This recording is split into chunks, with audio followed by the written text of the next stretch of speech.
Hello friends, welcome back. दोस्तों आज हम एक नए ही टॉपिक पर चर्चा करेंगे। दोस्तों आज हम नोबल गैसेस के बारे में जानकारी हासिल करेंगे।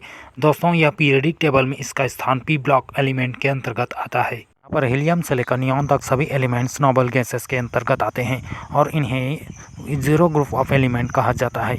1785 में हेनरी कैवेंडिश ने सर्वप्रथम सबसे पहले पता लगाया।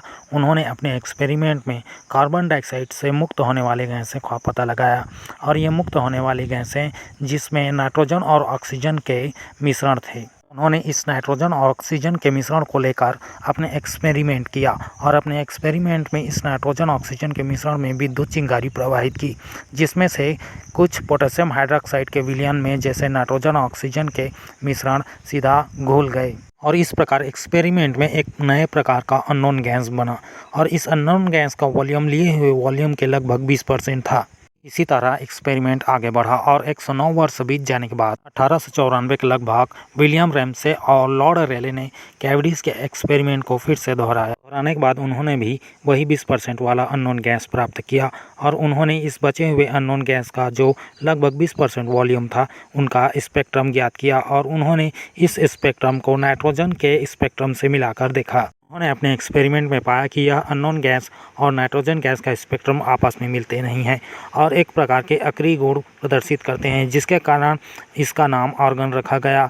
आर्गन का मतलब ग्रीक में लेजी होता है, जो एक प्रकार का अक्रिय गुण प्रदर्शित करता है। इसी प्रकार बहुत समय बीत जाने के बाद 18 अगस्त 1859 में जब भारत में पूर्ण सूर्य ग्रहण पड़ा तब उसी समय एक नई एक्सपेरिमेंट हुई और नए तत्वों की खोज के लिए एडवर्ड फ्रैंकलिन और नॉर्मन लॉक्योर ने अपने एक्सपेरिमेंट किया और उन्होंने अपने एक्सपेरिमेंट के दौरान सूर्य के क्रोमोस्फीयर से प्राप्त होने वाले स्पेक्ट्रम को जांचा और उन्हें एक प्रकार की नई पीली लाइन प्राप्त हुई। जब उन्हें यह पीली लाइन प्राप्त हुई तो उन्होंने जांचा और इस स्पेक्ट्रम की जांच की जो सोडियम के स्पेक्ट्रम D1 D2 से नहीं मिलती थी। बाद में इसे D3 नाम दिया गया और अपने निष्कर्ष में उन्होंने पाया कि ये ऐसे तत्व हैं जो हमारी पृथ्वी पर उपस्थित नहीं है और इसे हीलियम नाम दिया गया। यहाँ पर हीलियम मतलब हीलियस जो सन से प्राप्त होता है। इसी प्रकार 1896 के करीब मॉरिस ट्रावर्स और विलियम रैमसे ने अपना एक्सपेरिमेंट किया। उन्होंने अपने एक्सपेरिमेंट में वायुमंडल से 18 लीटर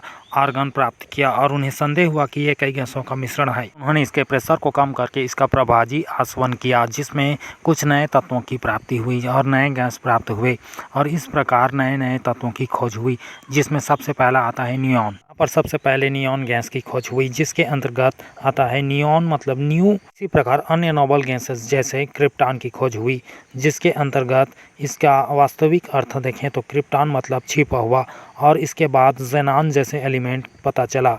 यहाँ पर ज़ेनॉन का मतलब स्ट्रेंजर होता है। एक्सपेरिमेंट गुजर जाने के बाद 1900 में लगभग प्रोफेसर डॉर्न ने अपना एक्सपेरिमेंट किया और उन्होंने अपने एक्सपेरिमेंट में रेडियम तत्व का नाभिकीय विखंडन किया, जिसमें एक नए तत्व की खोज हुई और इस नए एलिमेंट का नाम बाद में रेडॉन दिया गया और यह नोबल गैस होता है। दोस्तों रेडॉन एक नोबल गैस है।